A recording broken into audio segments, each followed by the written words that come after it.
Well, I'm watching a Ricky Fuyuki match, so we better make this quick. I didn't hit pause on the way out. What the Fuyuki? Yeah, and everybody loves a good Ricky Fuyuki match. Well, with that being said, this week on Reliving the Extreme, we are discussing the episode of ECW from May the 28th, 1996. Nate Maxon, your host here, along with my brother Aaron and Mr. Chad Austin. What's up, 420? Funniest thing of the week so far as we record.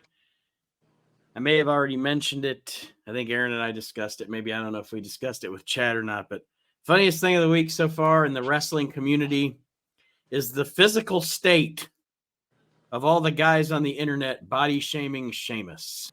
It's like, oh, Sheamus, it's like grown man ages and puts on a little weight. Newsflash at 11.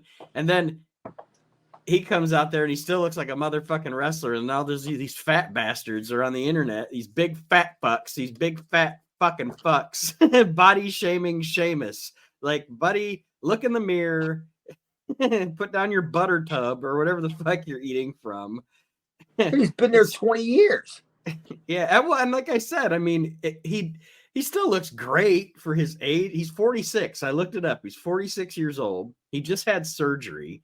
He comes back, he puts on a little bit of weight and just looks, I don't know, barrel chested or whatever. And I see all these fucking guys who have actual breasts, that, like X-Pac said, that go all the way around to your back, and they're calling Sheamus fat. How many of these guys are named? How many of these guys that are shaming him are named A. Mitchell? is that a common thread amongst these? Archie, shamers? In Archie's defense, he's self-aware. Well, he's making us aware. Did you see Sheamus's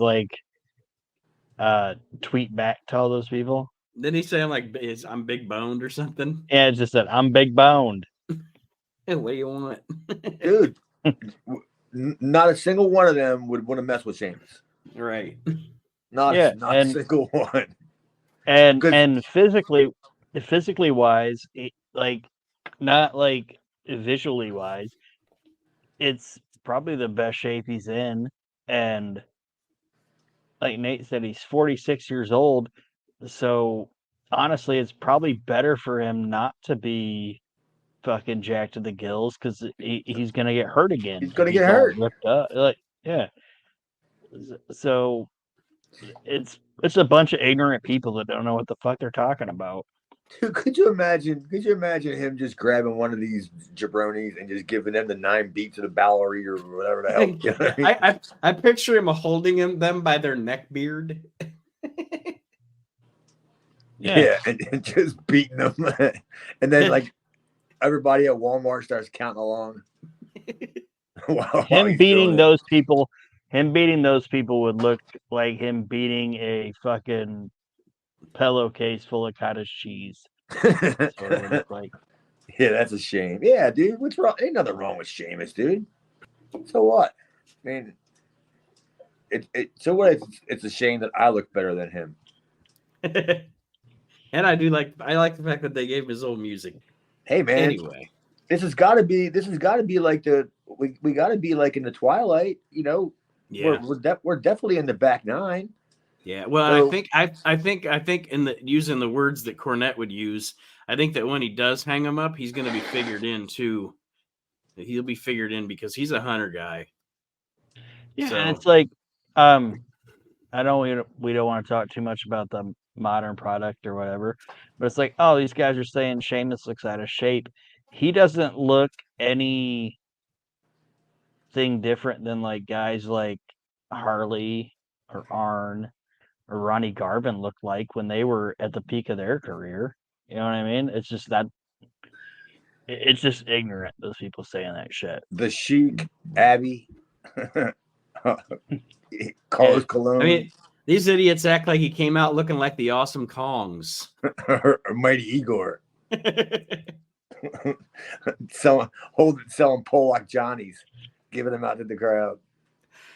Instead of pancakes, he's handing out hot dogs. Yeah, he's fine, dude. Yeah, he said he's 46. Yeah, and he's been there almost 20 years. Yeah, what's he got? 4, 5 more probably. Yeah, maybe 4 or 5. And like I said, after he hangs him up, he'll be yeah. Oh, definitely. He'll be, if he's not working at the PC, he'll be he'll be part of the backstage crew or something. Because like I said, I mean, he's a Hunter guy. When he first came in, his first WrestleMania, he got to have a match with Triple H because Triple H likes him that much. A real quick side note on him.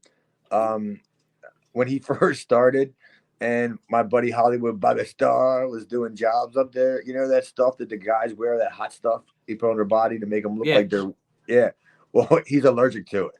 Sheamus is, because you know how pale he is. Well, Bobby Starr, I didn't know that.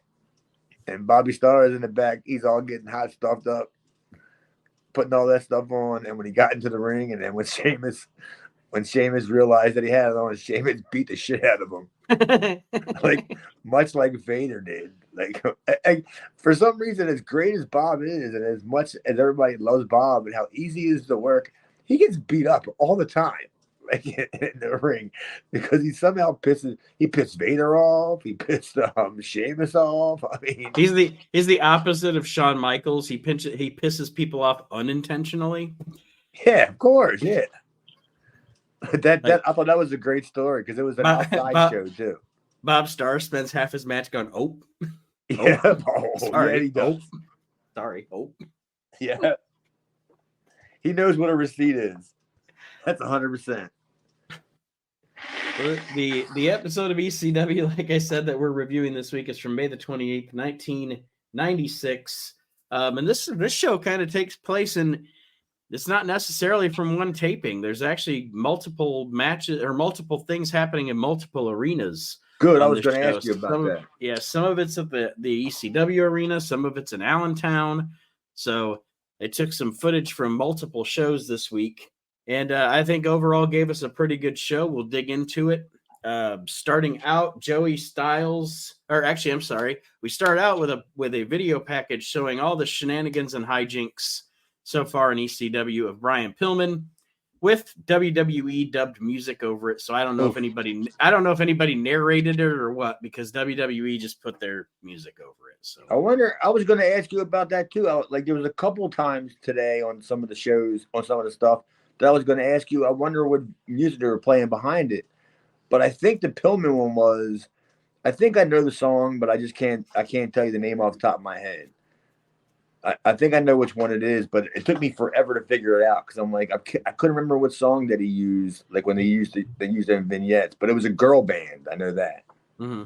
Do you know, Aaron? Do you remember? Because I don't. I don't remember.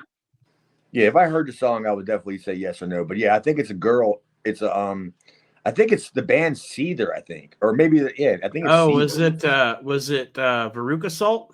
Veruca Salt. I think they sang Seether. Yeah. So maybe you're right. It was Veruca Salt.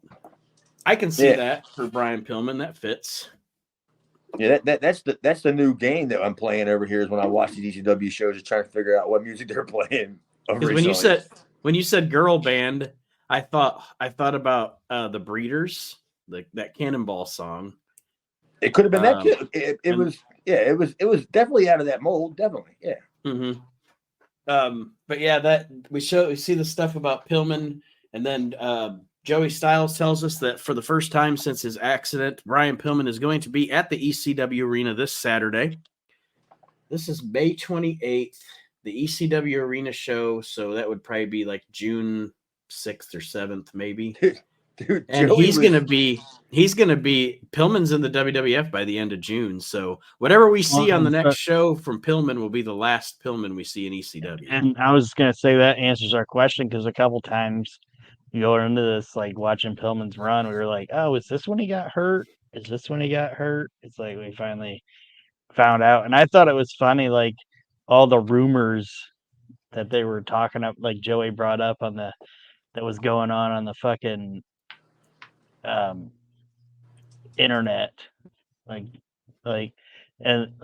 is he gonna show us the pins in his legs? Was he gonna get the plastic surgery to look like Shawn Michaels? Yeah, that's what I was gonna say. That was the one. He got plastic surgery to resemble Shawn Michaels. Are we gonna find out? He said so much stuff that all I could write was Joey was going nuts talking about Pillman. Like he literally was on fire, just talking about what the hell Pillman was going to show up there. I was just like, God damn! When he said that shit, I was dying. I was just hoping you guys caught that. Well, Joey also tells us that Hardcore Heaven is coming up on June 22nd, and they're gonna have another match, a third match between Rob Van Dam and Sabu, which we go to the footage from last week from after the match with the I don't respect you and all of that, and the injury to Sabu, and then a Paul Heyman promo. And I don't believe it was the same promo from last week. It was the same setting. Yeah, that's what I was like, because my memory, I was like, it looks the same because he's sitting in his car like he was last week, but it doesn't feel like he's saying the same thing he said last week. He said the same. He said the same stuff. He just said it with different wording. Yeah, because it was all about the basically it was an expect something promo. Mm-hmm. That's what he said last week or whatever it was. But he said the same exact thing. He was doing the same exact thing when he said it. It just wasn't the same verbiage. I caught that. Yeah, the last week, I think the last week promo and this week's promo were cut on the same day, but it was just a different angle on the story. Like last week, it was like, I know who stooged Sabu's injury off, and then this week it was like, Rob, you took that information, and now basically he said you fucked up. That's it. You know, that's exactly it. That's what it was. You're right, Aaron. He did say that last week. He was talking about somebody who stooged it off, and then today, and while he's still packing the same car, the same trunk, everything on the same conversation, he just realized who it was while he was saying it. Yeah. Yep. Same underwear, same everything. Same escort or geo tracker, whatever he's packing. Yep. That's exactly what it was. It was you nailed it. It was everything was exactly the same. Like he's still been packing his car, his Geostorm for a week, and all of a sudden the name just hit him. And it's great storytelling that they are using Sabu and Van Dam to set up Sabu and Taz. You know, and I love the weaving of the two stories. And the main thing I liked about it was he put Rob over, but he also didn't, because he was like, if a real man could take Sabu down and have Sabu taken out on a stretcher, like, you would be the baddest ass sumbitch on the planet. But you did it by getting inside information on it.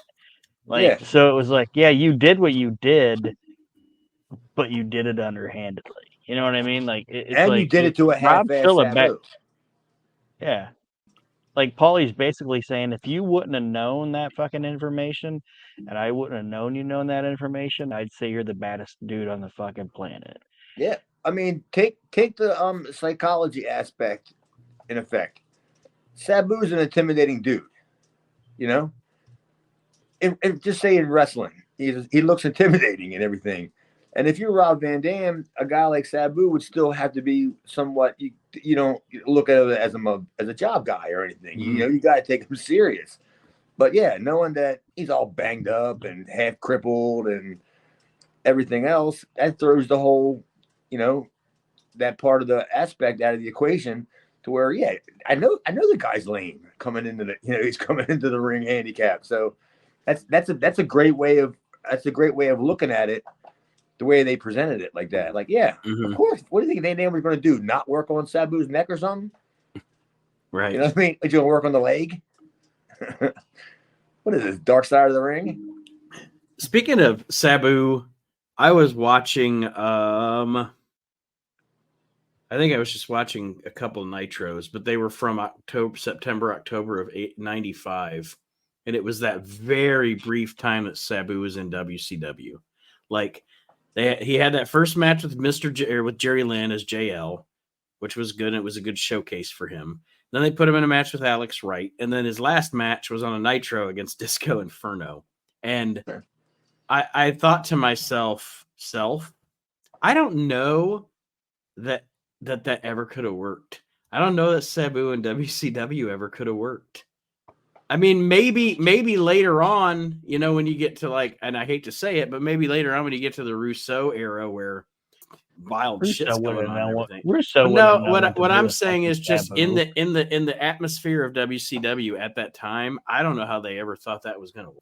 Well, maybe I'm wrong. Maybe I'm wrong. Between what you've watched in WCW in the last couple of days and what I've watched in the last couple of days, they got some of the best ratings they've gotten in years. I mean, I've watched. I don't know. I've watched a couple of DVDs that had a bunch of nitros on them or whatever, and I just sat there and just shook my head at like, what the hell was going on? Some of that fucking. There's no Hulkamaniacs here, brother. The Dungeons of Doom shit, that fucking community theater shit they were doing with Hogan, and oh my god, it was fucking awful. Yeah, that's fast forward stuff. I see. It's not for me because I watch it and just sit back and laugh. It's ridiculous enough to keep me watching it. I can't do anything Hogan. Nothing. Just nothing. Nothing. I mean, because it's all just so phony. He's all just a big fraud. That, you know what I mean? That like the joke is over.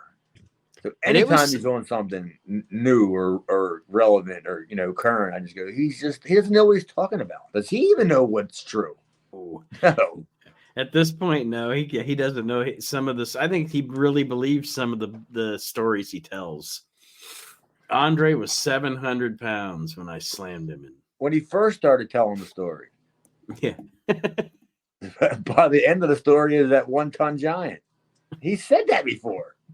The 1-ton giant. He was 450 pounds. All right. We'll get back into the Sabu thing. Just I triggered my thought for that thinking about watching that WCW stuff. But now we get back to Joey, and he's talking about how upcoming this Saturday at the arena, we're going to have the rematch between Too Cold and Shane Douglas for the TV title. And then we go to fan cam footage, I don't know, maybe 4 or 5 minutes of a match that between Too Cold Scorpio and Chris Jericho. What I saw of it was really good, obviously. Although sometimes the fan cam stuff, when you're watching it, it can get a little annoying. But I enjoyed what I saw of this match. They, like I said, they only showed about maybe 4 or 5 minutes of it, but now I'm sure it was probably 20 minutes. Oh yeah, it was a house show. Yeah, it probably was. I used to have all of them. I might still do. I don't know. I might have them all. I had I don't know. I think it was 125 or 130 of them, like total. But I know I had that. And again, it just boggles my mind at how much they got out of Chris Jericho in that little bit of time.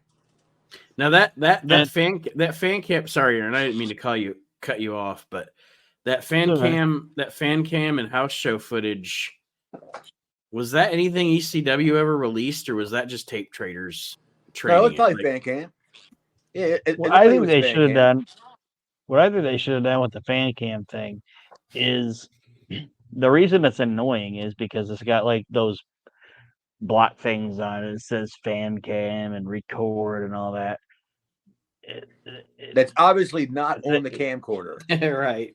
Yeah. What they should have done was just say, this company is so insane and crazy that we have no idea what the fuck's going to happen. So at every one of our shows, we have at least one camera. Yeah, they could have easily put one of their jabroni backstage people in the audience with a camcorder for real. Mm-hmm. Well, that's what they did. Like, this wasn't a fan filming this shit. This was somebody with a fucking camcorder or a camera for ECW. It's like, just say that. Just say, this is ECW. We have no fucking idea what's going on. So at every show that we have at least one camera. Yeah, it was Rob. Fucking company's crazy. It was one of them it was probably Doug. Probably that did it. Yeah, they should have just they should have just remember the curtain call. Mm-hmm. How that? Why not? Why you just put some jabroni out so it looks half-assed. Some guy in the crowd just happened to, wow, this is great, But no, Aaron's right. This was shot. It was clear. This was clearly shot. Yeah, so just say, like I said, just say we have no fucking idea what's gonna happen to these shows. So every house show we have, or every spot show we have, we're gonna record it because we don't know what the fuck's gonna happen. Don't do that stupid gimmicky fan cam. Well, like I said, the match between Scorpio and Jericho, what we got of it was good. Scorpio winds up winning, but at the end, he puts over Chris Jericho. He looks into the camera, the fan cam, and says, something to the effect of, "Wow, this kid's really good," or something like that. Or, he put Jericho over as they were exiting the segment. So as he was saying goodbye. Yeah. Alley-oop, alley-oop, alley-oop. Jericho's good. He's gonna be real good in WWE in 4 years. Once you get past this WCW stuff that actually got him over. Aaron, any comments on the match itself or the segment there? I know we discussed the fan cam thing at length, but the match was really good, and it was cool seeing them like in a different setting, like they were in that gymnasium or whatever. Like that was cool. What do you think there was there? I wrote about 400. Do you think it's 400 people there? It looked like it, yeah. You think so? Yeah. Because it wasn't a very big place, and it wasn't totally full. No, that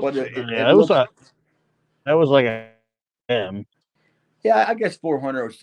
Was about right, somewhere in that ballpark. Yeah.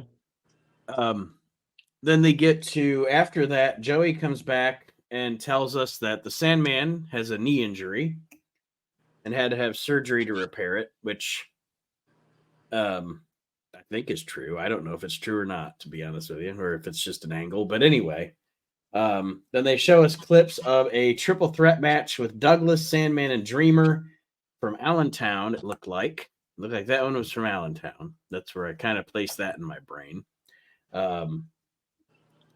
Shane Douglas gets the clover leaf on Sandman, and Too Cold Scorpio comes in and throws in the towel for the Sandman. I didn't know that your tag team partner could do that, but I guess in ECW anything's fucking possible. It also means that you don't lose your championship. Yeah,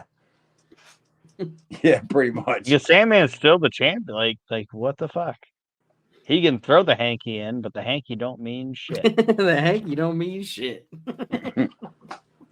Don't tell that to Bob Backlund. Yeah, he's still bitter over that. He's still the champion to this day. He still hasn't blown his nose since '84. That's why he's so mad and uptight. Why? He's just congested. Yeah, he's just congested. He needs some Mucinex. The reason Bob's so pissed is he has hay fever. He's all pissed off at his allergies. Yeah, you give him some Mucinex, he'll settle down.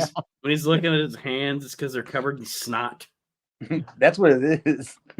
It's not the shame that he just did. It's just he's got phlegm all over himself. But while he's doing that Harvard step test, just nose is just running.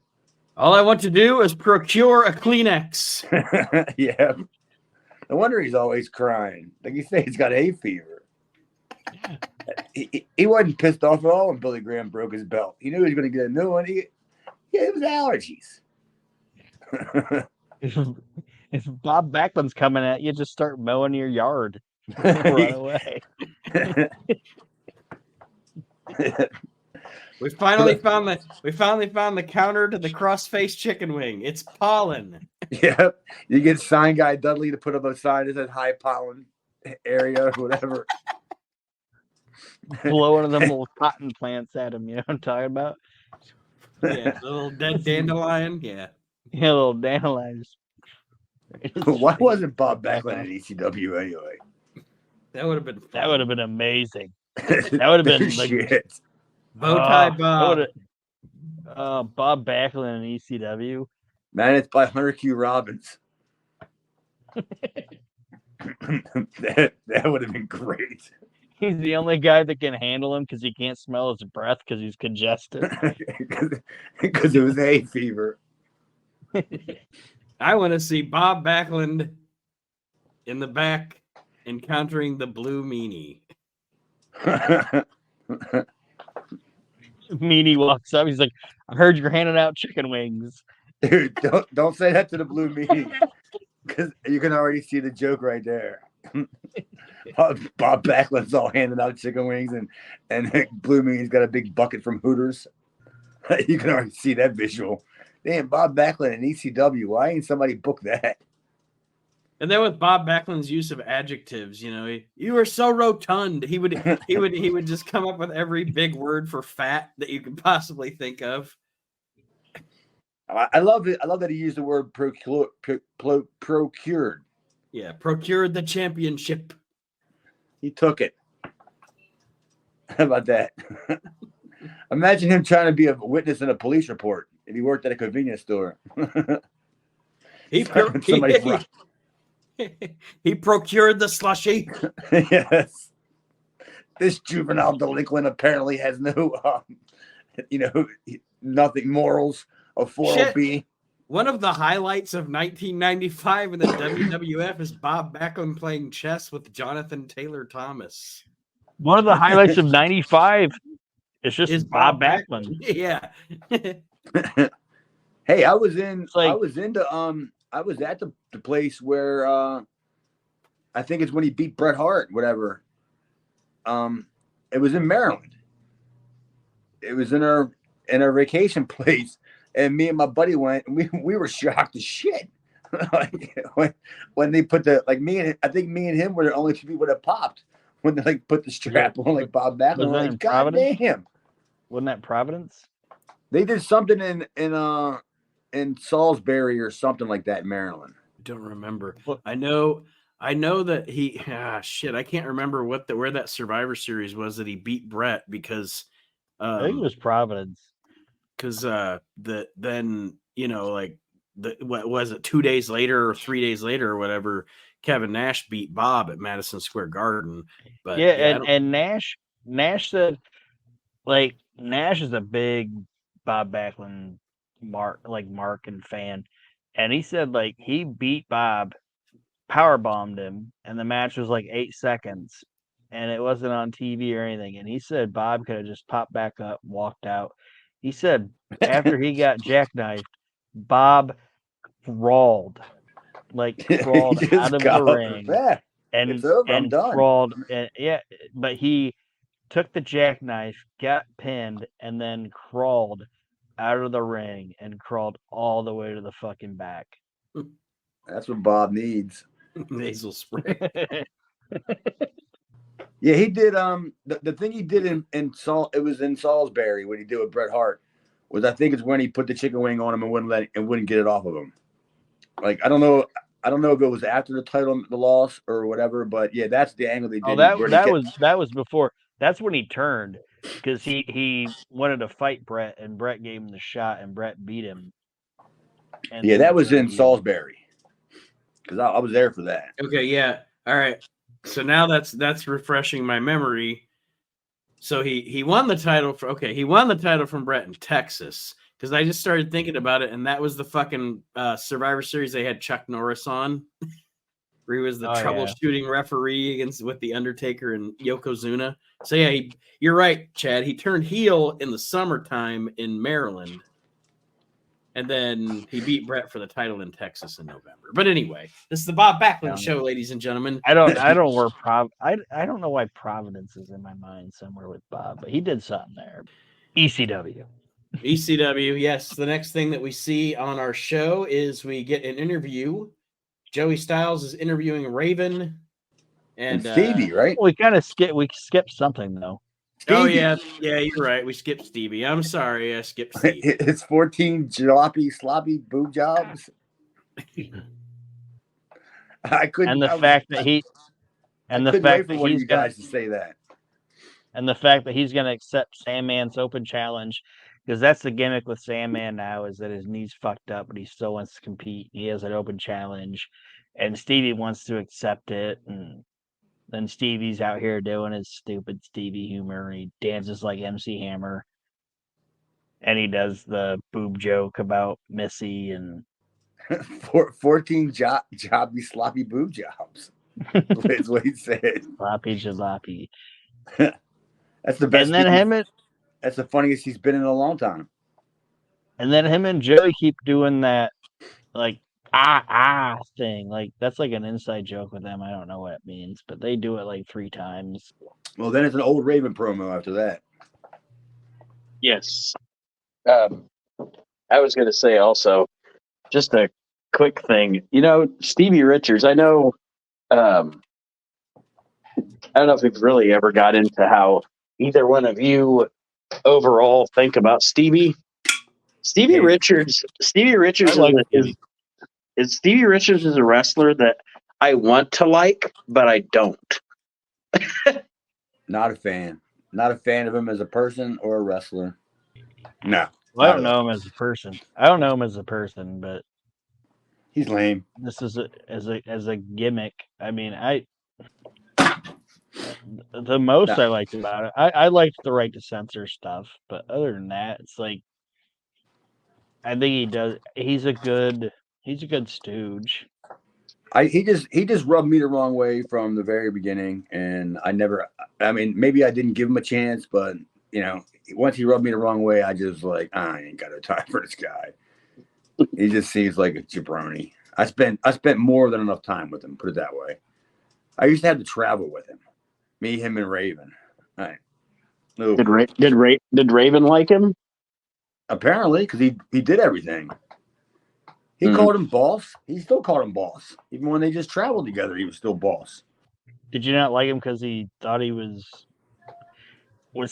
like, he comes off to me as maybe a guy that is like high on his own shit. You know what I mean? Like, did he think he was? I don't think he was at first. I just didn't click with him. I think he was one of them video game people and stuff. that ain't for me, man. I like tasty Asian loins.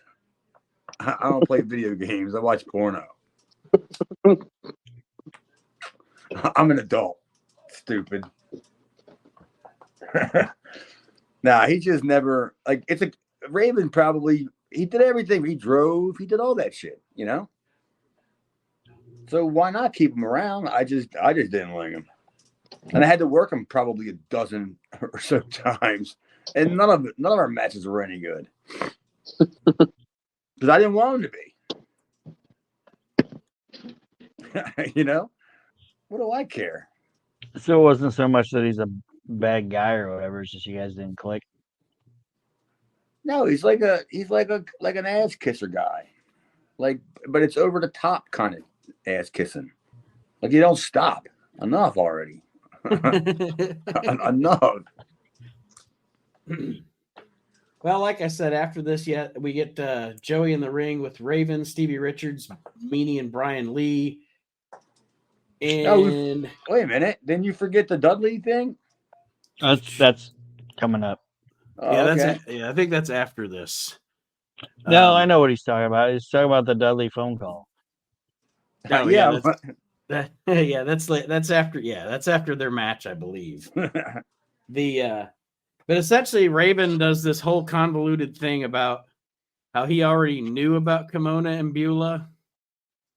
So he brought Kimona in because he thought that if he was with Kimona, he could still be with Beulah in spirit. And he said he could taste Beulah. Yeah, and I was just like, this is weird. What the fuck are you talking about? It is weird, but it's also his character trying to save face of the fact that he's trying to say like he knew about all that shit. You know what I mean? So I knew that was happening. So it's just him Raven being a and heel. his girl problems. Are you kidding me? Jesus. Like I thought I had it bad.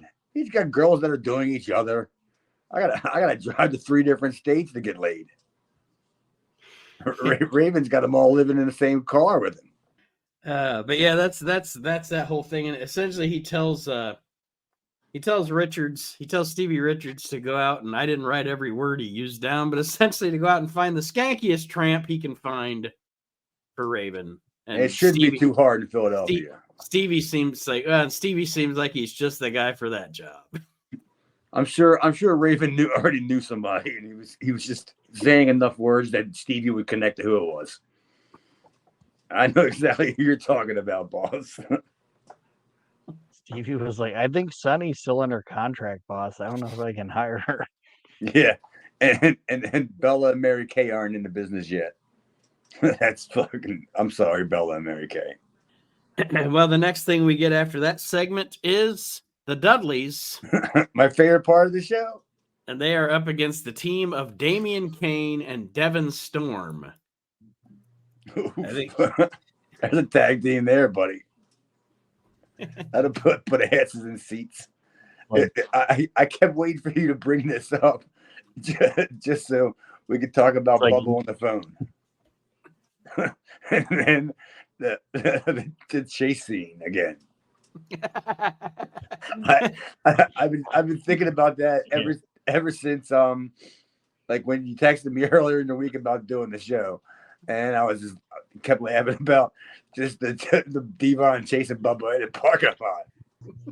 That's the funniest goddamn thing I've seen in years. It really is. Yeah. And after we got done with the show last week, I thought, why didn't I bring up putting yakety sacks under that? That would be even better. Of course.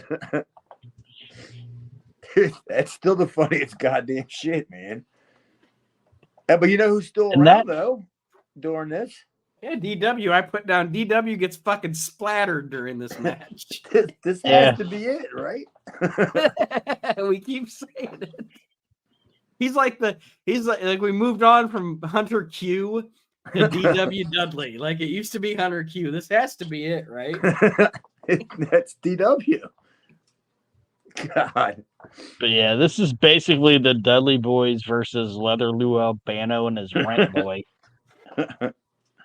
And poor Damian Kane, or whatever his name is, Devin Storm. He looked out of place like a motherfucker in that match, didn't he? I mean, well, when it first came on, I was like, I was looking away from my TV, and I looked back up, and before I noticed that it was Devin Storm, I was like, why is Damian Kane teaming with Marty Jannetty? Because of his tights. And I thought, it's Devin Storm. Yeah. And I hate to say it because I'm not. It's kind of like we were talking about with Sheamus or whatever. It's like, I'm not a wrestler. I'm not an athlete. I'm not anything. So I hate to say, this person's terrible. But Damian Kane. Oh, God. Leather Lou Albano in the ring is fucking terrible. He's fucking horrible. And he had already been in the business about 20 years then. And he's trying to work in like lady leather pants and fucking Leather Lou Albano pants. Yeah, Leather Lou Albano pants and fucking boots that they look like they're 2 times too small for him. And he's got his big fucking perm. It's like, what the fuck are you doing? I kept waiting for him to pop up in the Chris Colt Dark Side of the Moon or Dark Side of the Ring episode. Like Damian Kane has to fit in this guy's life somewhere. But yeah, he's a turd. a big one. And after the match, it's funny because like the match goes, and I don't want to spoil anything for anybody, but the Dudley Boys end up losing the match by disqualification, and Leather Lou Albano and his rent boy pick up their whore, and they're like, "We're the ultimate package," and he's like, "They're the ultimate package. Please send it somewhere else." WCW. He said that they're sending the WCW. Please send it somewhere else. Yeah, did you see that horrible chair shot that Devin Storm hit on Bubba? And Joey it was Styles, so bad. and Joey Styles made another WCW reference Yeah, during that he was chair like, shot. "Oh, there's that WCW influence." Yeah, And Bubba didn't even sell it. he Bubba just put looked at him. he put the chair on his head, like Yeah, he didn't hit him and with Bubba, and Bubba just looked at him like, "What the fuck?" it. Didn't Bubba just walk away? Yeah, Like, he just looked at him and walked just away. He's turned like, his "I'm back done and with walked this away. guy." He said, I'm not having none of this." What a storm that Devin was. Oof. He gets much better later, but it's like this was fucking rough. Yes, it did. Although, where does it get better? I enjoyed him as Crowbar in WCW. I liked that. I liked him there. I hated working with him. I don't like him either.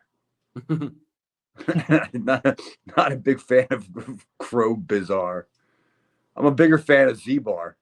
I actually wrote down, it's funny because Aaron said the thing or mentioned the thing about them putting Lady Alexandria on their shoulders and stuff to end the segment. And I actually wrote down here's a faction that's going to set the world on fire. They're going to put butts in seats.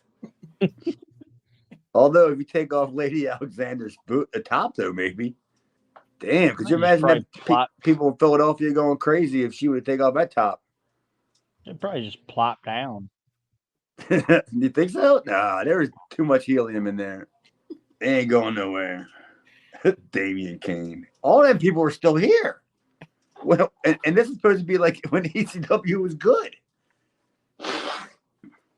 Just the names that we're saying is like, how could this company be so good? Damian Kane's still there. The fucking lady pants and high heels. The blue meanie babe they talking about, who didn't have a name for 4 weeks. Apparently, anybody can just run into the ring. Oh shit! Well, they during this at the end of this match, they tease, of course, tension between Devon and Bubba Ray, and then here we go, the segment we've all been waiting for, the payphone. The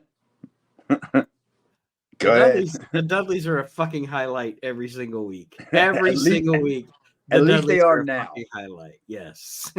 They definitely are now. They have found their groove with this gimmick, and it's good shit every single week. Aaron, I just like it's Bubba trying to call Dick, and get him to come back and bring this shit back, and Devon's trying to. It's good shit because. I mean, I can't even explain why it's good shit. It's just you got to see it to understand it. It's fantastic. It's the visual. It's completely the visual of it. Just the fact that Bubba's such a clueless idiot, and then you got Devon's trying to like make something out of it, and Bubba's just stupid. And didn't Devon even pick the phone up like it was a dial tone or something when he grabbed it? Devon is essentially this intense individual surrounded by fucking idiots. Yeah. And it makes for such good television. It's just so much fun to watch. And like Big Dick is a guy that just his contribution to everything is just going. To them, he's the voice of reason. You know what I mean? Like his contribution was not getting healthy. It's insanity. Yeah, I could have swore at one point Devon grabbed the phone and it was like a dial tone. Like he wasn't even talking to anybody. Like, yeah, I was just like, dude, this is ridiculous. I wrote, what the fuck is going on here? but it's still fun. It's still funny. It's still the best part of the show. I don't care how good that whatever the eliminators and all that other stuff was with all the brawling going on. I'd much rather see Bubba and Devon chasing each other in a parking lot somewhere. Coming scooting across the ski on the screen of one of them amigos. Dude, we could do weeks of DB with that angle. And of course, the summary here by Joey Styles, and he kind of brings up the he kind of alludes to it in the way that his voice is he's like, with this Dudley faction, we actually need Big Dick Dudley to come back to make things normal again. Like, with these crazy motherfuckers. Yeah, he's the voice of reason. He doesn't fucking say anything. That's what I'm saying. Like, he's the guy that, like, when the shit starts going crazy, he just goes, everybody's like, oh shit. Well, at the end of the day, with the Dudley angles, at least we know where we got the Wyatts from. It's that they're all related. They got to be related. It's just the Wyatts are way more serious, and the Dudleys are the Whitakers, the soft white underbellies of the Wyatt family. Yeah, they're the wonderful whites of whatever. Yeah, West Virginia. Like, yeah, that's what they are, the Whitakers. And then after that, proving that he's not very good at comedy, Stevie Richards goes for the obvious. You always hate the obvious joke. Oh, I love Big Dick. Yeah. Oh, yeah, that was funny. You made the obvious joke that every one of us could make. I don't think anybody even laughed then. Right. Yeah, you're right. That was a put my hand on my face moment. Oh boy. But that was a Paul line, right? He obviously didn't make that line up. He didn't make that. He was fed that line. But yeah, it's still so Stevie doing this stuff. It just kills me, man. He's so terrible. He's awful. So the next thing we have is our main event match to wrap up the show. It's probably, I don't know what, about 15 minutes of a brawl. It's about 7 minutes too long, is what it is. It's the match that we set up a few weeks ago on the show where they said that the pit bulls got beat down at the training facility. That was so many weeks ago, I forgot about it until they mentioned that I saw this match happen. I'm like, oh, this is the match they were setting up like 6 weeks ago or whatever when we were watching the show. But it is the Gangstas. Excuse me. It's the Gangstas and Tommy Dreamer against Brian Lee and the Eliminators. And they just brawl all over the fucking arena. I don't have a lot of notes on the match. I have a couple of spots written down, but not a lot of notes on the match itself because it's one of those matches where you've got 6 guys. Everybody's fighting in different areas, so they're just switching camera angles. And I mean, the worst part of the whole match was you saw so many fans, like in the ECW arena, that somewhere in South Philly there's a bar full of single women that weren't looking for any of them guys.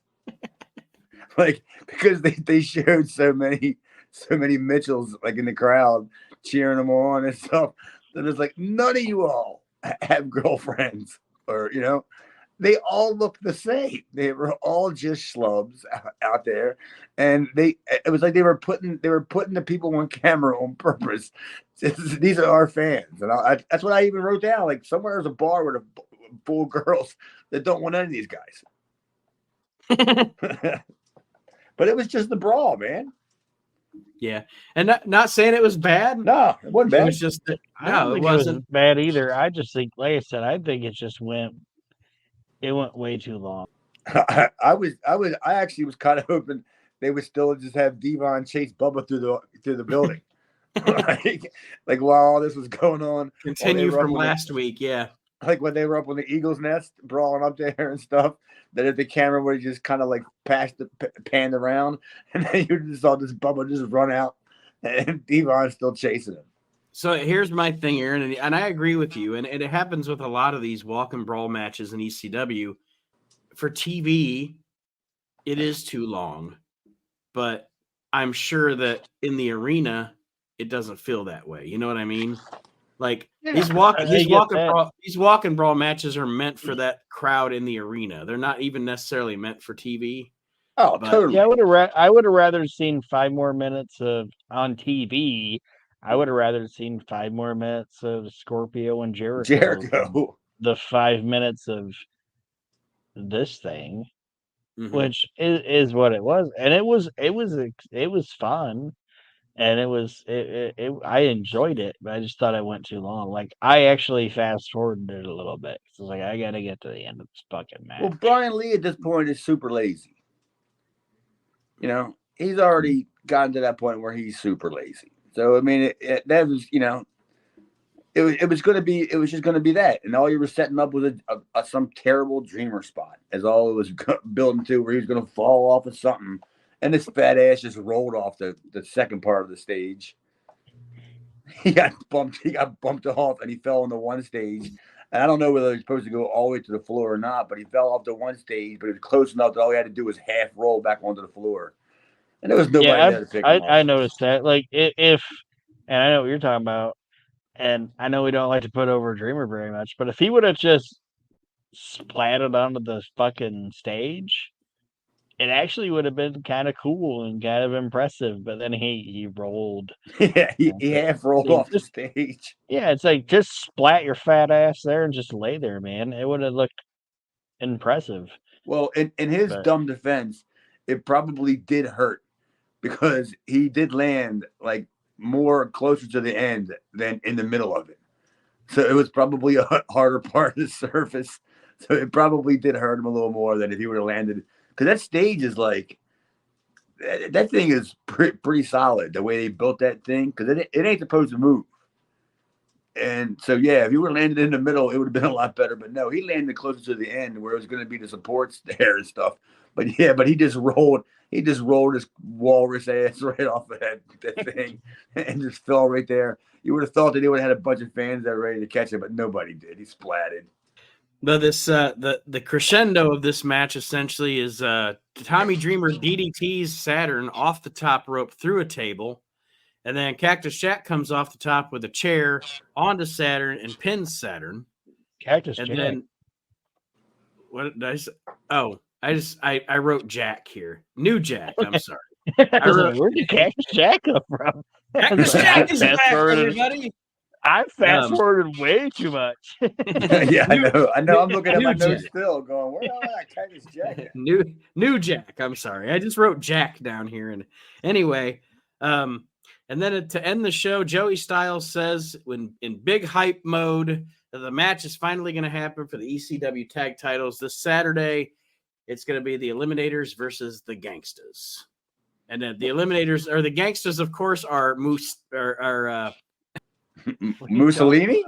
Mussolina and Cactus Jack. Did you have a stroke? It's Mustafa Saeed and Cactus Jack.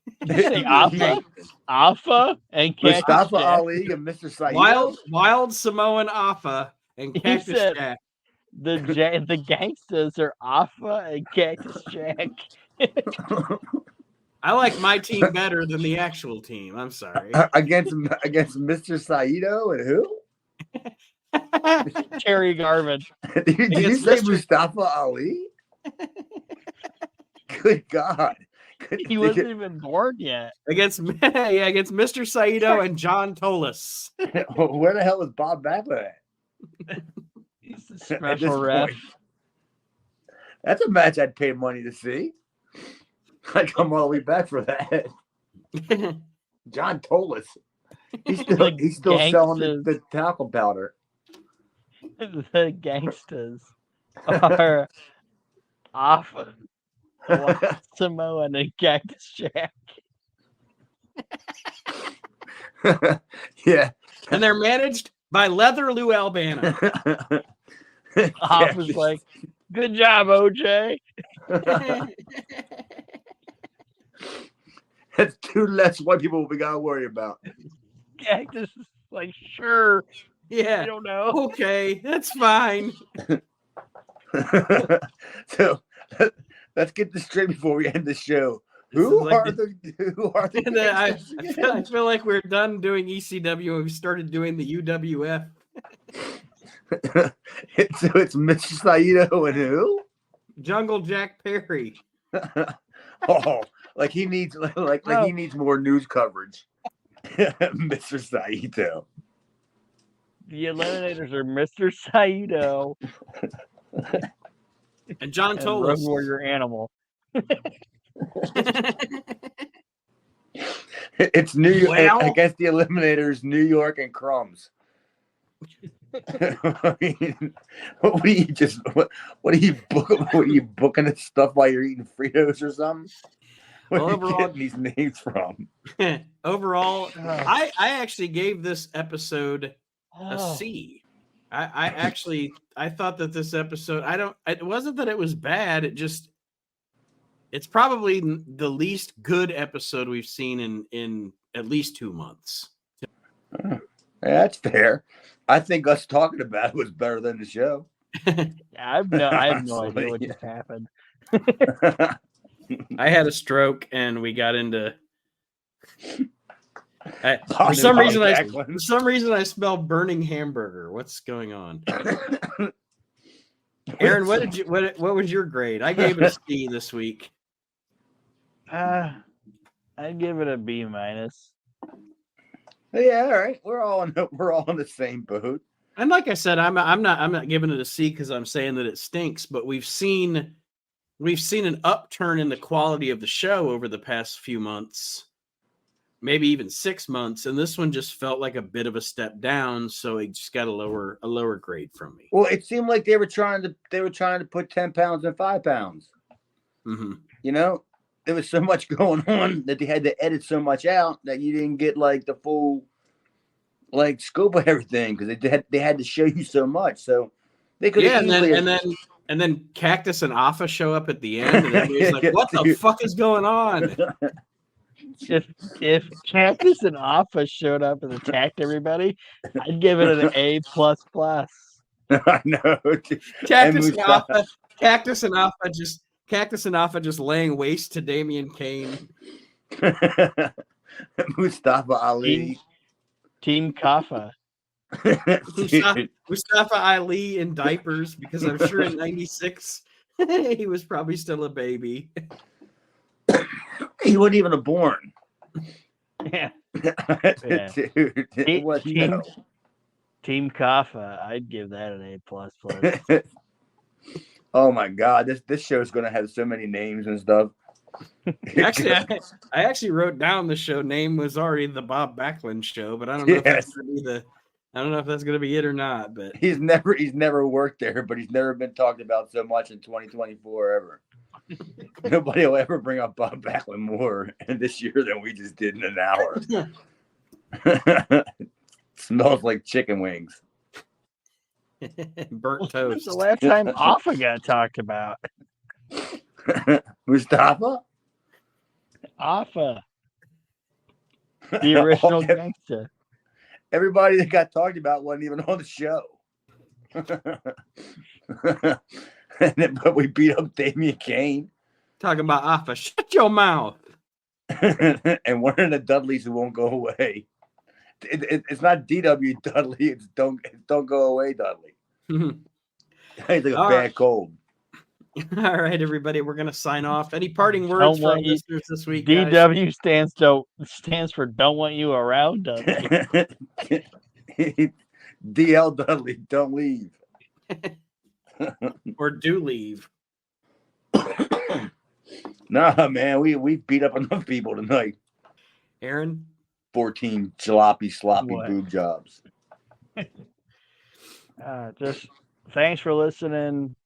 Rate, review. That's the way to get it up the charts. And as all always, our Eastern European fans. Yes, I was going to say all our big time listeners in the Eastern European bloc. And Turkey. Yeah, the Netherlands and Germany, man. We're big in the Netherlands and Germany, so. Well, at least I know. Enjoy your sauerkraut and your fucking swordfish or whatever. Achtung, baby.